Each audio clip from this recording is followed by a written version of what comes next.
आज हम लोग इस सेशन में देखेंगे त्रिकोणमिति के कुछ अनुप्रयोग। अनुप्रयोग यानी यहाँ पे दिया हुआ है क्या, कुछ प्रयोग है।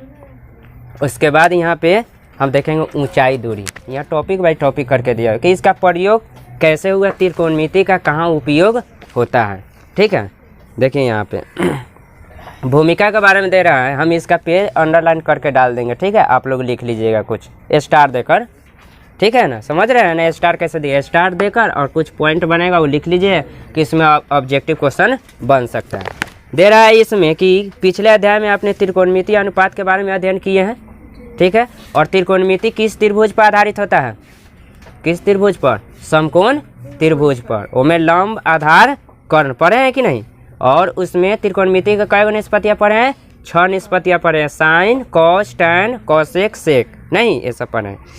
तो त्रिकोणमिति का प्रयोग आपके आसपास के जीवन से जुड़ा हुआ है। ये चैप्टर है ना, ये चैप्टर है आपको क्या है, जीवन के आसपास से जुड़ा हुआ है आपको।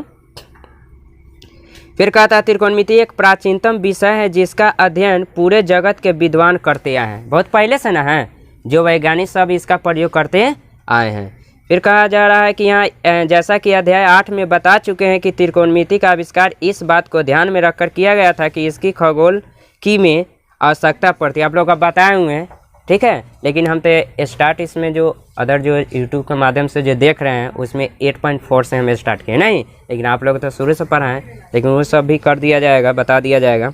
तब से आज तक खगोल विधि इसका प्रयोग पृथ्वी से ग्रहों और तारों की दूरियाँ परिकलित करते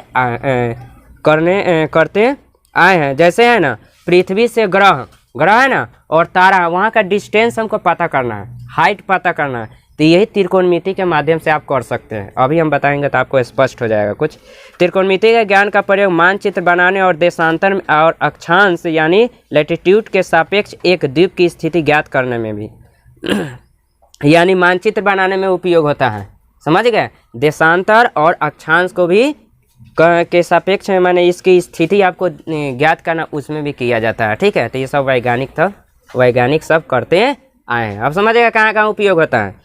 फिर कहता है इसमें कुछ है आपका, इसमें बक्सा में दिया है, ये भी पढ़ देते हैं, आप लोग कुछ समझ जाइएगा। सर्वेक्षक शताब्दियों से त्रिकोणमिति का प्रयोग करते आ रहे हैं। 19वीं शताब्दी माने 1900 में कुछ, ठीक है, 19वीं शताब्दी समझ, अभी कौन सी शताब्दी चल रहा है, 21वीं शताब्दी चल रहा है ना, क्योंकि कितना है 2000 कितना है अभी 23 है, तो 2000 का अर्थ क्या हुआ, 2000 कुछ है ना, 2000 कितना है 23 है, तो 2000 के बाद क्या आएगा 2100 आएगा कि नहीं, तो ये 21वीं शताब्दी चल रहा है ना, है। उसके बाद तो उसी तरह 19वीं शताब्दी यानी 1800 कुछ एक बाद 19 आने वाला है, तो 19वीं शताब्दी चल रहा है। समझ गए कि नहीं।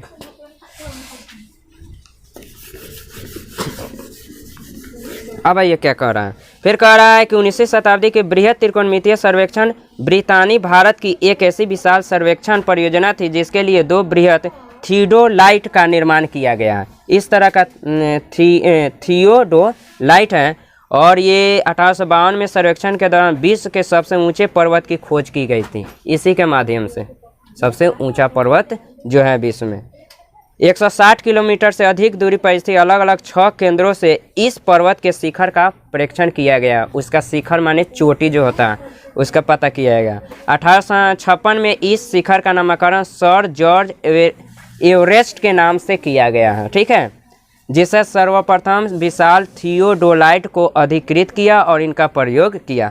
सामने बनी आकृति आप देखिए, थियोडोलाइट देहरादून में स्थित भारत सर्वेक्षण संग्रहालय में है। कहाँ पे है ये, देहरादून में है। ठीक है, मध्य प्रदेश देहरादून। हाँ पूछ सकता है ऑब्जेक्टिव आपको, वही ना हम कह रहे हैं कि इसको अंडरलाइन कर देंगे तो आप लोग लिख लीजिएगा। ठीक है, एक सर्वेक्षण संयंत्र जो त्रिकोणमिति नियमों पर आधारित है, ये त्रिकोणमिति नियम पर आधारित है, और एक घूर्णी टेलीस्कोप से कोणों का मापन करने में किया गया। घूर्णी है, ये कोण मापने के लिए किया गया, या घूर्णी जो लगाया गया है। ठीक है, तो इतना आप समझ गए। इस अध्याय में अब हम देखेंगे कैसे ऊंचाई और दूरी निकाला जाता है। ठीक है, तो कुछ शर्त है इसमें दिया हुआ है, आपको हम अब बता दे रहे हैं ऊंचाई और दूरी। ऊंचाई एवं दूरी, इंग्लिश में क्या हो जाएगा, हाइट एंड डिस्टेंस लिख सकते हैं, जो इंग्लिश वाले बच्चे हैं उसको दिक्कत होता है, हाइट एंड डिस्टेंस। ठीक है, चलिए देखिए अब इसमें कुछ आपको देखना पड़ा। देखिए त्रिकोणमिति जो है समकोण त्रिभुज पर आधारित है, तो आप जानते हैं कि ये क्या है आपका, क्या हो गया, ये ऊंचाई हो गया यानी मान लीजिए कि आप ये क्या है आपका कोई भी है पिलर ले लीजिए। देखो बाबू यहाँ ध्यान से, ये मान लो मीनार ले लेते हैं, क्या ले लेते हैं हम, मान लेते हैं मीनार है। ठीक है, ये क्या मान लो ये मीनार है, और मीनार है मान लीजिए कोई व्यक्ति यहाँ पे है, कहाँ पे है, यहाँ पे कोई व्यक्ति है, मान लीजिए आपका यहाँ पे कोई व्यक्ति है। ठीक है, ठीक, यहाँ से ये मीनार की मान लो ये मीनार है ना, तो मीनार को इसको हम क्या कहेंगे, पाद कह सकते हैं या आप जड़ कह सकते हैं, यही सबको ज़रूरत पड़ेगा इसमें। ठीक है, और इसको हम क्या कहेंगे, हम सब नाम लिख दे रहे हैं, इसको कहेंगे चोटी, क्या कहेंगे, चोटी, या इसको कहिएगा शिखर, क्या कहिएगा, शिखर, या इसी का नाम आप कह सकते हैं शीर्ष, क्या कहिएगा, शीर्ष, कुछ भी कहेगा। यहाँ जब हम क्वेश्चन बताएंगे उसमें लिखा हुआ है आपको चोटी, शिखर या शीर्ष। ठीक है, और बताइए, ये तो मीनार हो गया पूरा। अब यहाँ पे देखिए, यहाँ पे आदमी है, तो आदमी और मीनार के जड़ का डिस्टेंस क्या होगा, कुछ भी होगा, यहाँ तो कुछ भी होगा। ठीक है, अच्छा अब बताइए, मैन जो आदमी है यहाँ पे, इसको कर दीजिए मैन यानी आदमी। यहाँ से मान लीजिए ये मीनार की चोटी को देख रहा है, ऐसे देख रहा है ना, ये आई पर, आई से इसका क्या होगा आपका रे इस तरह बनेगा, देखिए इस तरह बना, मीनार की चोटी को देख रहा है, तो मीनार की चोटी से देख रहा है, तो इसके आई पर कुछ एंगल बनेगा, मान लो थीटा, 30 डिग्री, 60 डिग्री, 45 डिग्री, जितना का एंगल बने, तो किसको देख रहा है, चोटी को, तो इसके आई पर जो एंगल बनेगा इसका नाम होता है उन्नयन कोण। क्या नाम है, उन्नयन कोण, या उन्नयन को उनतांश कोण भी कहते हैं। समझ गए। अब देखिए, तो यहाँ नीचे से ऊपर चोटी को देख रहा है, तो क्या बन गया आपका उन्नयन कोण बन गया। और मान लीजिए ऊपर से अब यह नीचे भरे देख रहा है, तो यहाँ पे जो एंगल बनता है, यहाँ पे इसको क्या कहते हैं, अवनमन कोण कहते हैं, अवनमन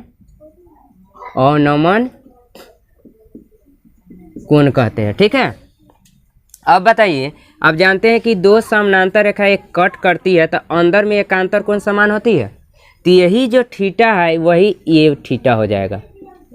ठीक है, नमन कोण इक्वल होती है। अब देखिए कैसे, ये बेस हो गया ऐसे बढ़ाए, और ऊपर वाला ऐसे बढ़ाए, ऐसे तिरछाई काट रही है, तो क्या हो गया, एकांतर कोण से ही बराबर हुआ कि नहीं। तो अवनमन कोण उन्नयन कोण क्या होता है, बराबर होता है। फर्क यही होता है कि जब नीचे मैन है और कोई मीनार के शीर्ष को देखता है, तो यहाँ पे अवनमन कोण, और ऊपर से अगर नीचे भरे देखता है, तो इसके आंख पर जो बनेगा, आपको हम चित्र बता दे रहे हैं स्पष्ट। देखिए देखिए यहाँ पे हाई, देखिए हाई है, यहाँ पे क्या है, 2 मंजिला पर खड़ी है कोई मैन, लड़का या लड़की, और यहाँ पे नीचे वस्तु को देख रही है, तो इसके आंख पर ऊपर बना तो अवनमन कोण हुआ, और नीचे से देखेगा ऊपर भरे तो क्या हो जाएगा, अवनमन कोण बनेगा। तो इक्वल हुआ कि नहीं, तो यही थोड़ा फर्क आपको समझना है। और इसको आप कह सकते हैं, इसको कह सकते हैं दृष्टि रेखा कह सकते हैं, क्या कह सकते हैं, दृष्टि रेखा कह सकते हैं, कि देखने वाला लाइन है, तब तो ये डिवाइड करके एंगल बन रहा है। ठीक है, तो बस यही में समझना, और कुछ इसमें नहीं है। अब इसी पर आपको क्या करना पड़ेगा, मान लो ये थीटा है, तो क्या होगा, पी हो जाएगा, पी माने परपेंडिकुलर यानी लंब। ठीक है, ये क्या हो जाएगा, बी हो जाएगा, क्या हो जाएगा, आधार हो जाएगा, और ये क्या हो जाएगा आपका कर्ण, आप जानते हैं हाइपोटेन्यूज। ठीक है, तो मान लीजिए ये सब निकालना होगा, अगर हाइपोटेन्यूज दिया रहेगा, एंगल तो ऑटोमेटिक है कि बन जाएगा, बनेगा ना एंगल, कुछ ना कुछ एंगल बनेगा। और ये दोनों में कोई एगो दिया रहेगा तो पूछेगा ये, तो आप निकाल लीजिएगा साइन कॉस टेन से, तो अभी बता रहे हैं, इसको क्या कीजिए, आप उतार लीजिए। ठीक है, ध्यान दो। अब ये क्वेश्चन है आपका, एक्सरसाइज लिए है 9.1, एक्सरसाइज का 15-16 क्वेश्चन है, वो खत्म हो जाएगा तब उदाहरण बताएंगे। ठीक है, इतना क्वेश्चन हो जाएगा। अब देखिए, इसमें आपको फर्स्ट में कि क्वेश्चन पढ़कर चित्र बनाना पड़ेगा। ठीक है, लेकिन यहाँ पे इसमें दिया हुआ है चित्र। ठीक है, क्या कहता है, एक सर्कस का एक कलाकार एक 20 मीटर लंबी डोर पर चढ़ रहा है। तो मान लीजिए सर्कस जो है कलाकार जो है आपका क्या है, सर्कस वाला डोर है, इस पर 20 मीटर सेंटीमीटर चढ़ रहा है। तो सर्कस वाला क्या होगा, उस पर चढ़ेगा, ठीक है, जो अच्छी तरह से तनी हुई है। देखिए ये जो डोर है ये क्या है, आपका डोर है, डोरा है या डोरा लिख सकते हैं, ये है अच्छी तरह से इस पर तना हुआ है। इस पर तब ना लूज रहेगा तो दिक्कत हो जाएगा चढ़ने में, तना हुआ है तब चढ़ेगा ना। उसके बाद तनी हुई और भूमि पर सीधे लगे हुए खंभे के शिखर से बंद, खंभा ये है, ये क्या है आपका खंभा। ये सब लिखना पड़ेगा, चित्र बनाइएगा अपना से, चित्र देगा नहीं बनाइएगा तो ये खंभा है। ये शीर्ष है, खंभा का शीर्ष क्या है, ये आपका क्या है, शीर्ष है, लिख दे रहे हैं, ठीक है, बंधा हो गया। यदि भूमि स्तर के साथ डोर द्वारा बनाया गया कोण 30 डिग्री है, ये भूमि के साथ है, ये नीचे वाला क्या है, भूमि है, भूमि के साथ कितना का एंगल बनाया हुआ है, 30 डिग्री का, ठीक है। तो खंभे की ऊंचाई निकालना अपना से ABC लिखे, कोई दिक्कत। एक बाद में तो चित्र दिया नहीं है, तो दिया हुआ है, आप समझ गए ना। चलिए तो आप भी बना सकते हैं। मान लीजिए कि ये खंभा है, फिर क्या है, ये खंभा है, फिर आप ये भूमि है, तो रस्सी इस तरह से तान के बांध दीजिए, जो आपका कितना डिग्री का एंगल पर झुका हुआ है, 30 डिग्री का एंगल पर झुका हुआ है। चलिए अब इसमें आपको क्या निकालना है, खंभे की ऊंचाई। तो खंभा कौन है, देखो खंभा कौन है, ये AB। तो AB मान लीजिए, इसको बनाइएगा तो क्या कीजिएगा, उत्तर में माना कि खंभे की ऊंचाई, खंभे की ऊंचाई सब बराबर लिख दीजिए, AB, कोई दिक्कत। आप AB मान लीजिए, एक से मानने की जरूरत नहीं है। अब AB आपको निकालना है, तो आप देखिए क्या क्या दिया है, त्रिभुज, किस त्रिभुज में, ABC में क्या क्या दिया है बताइए।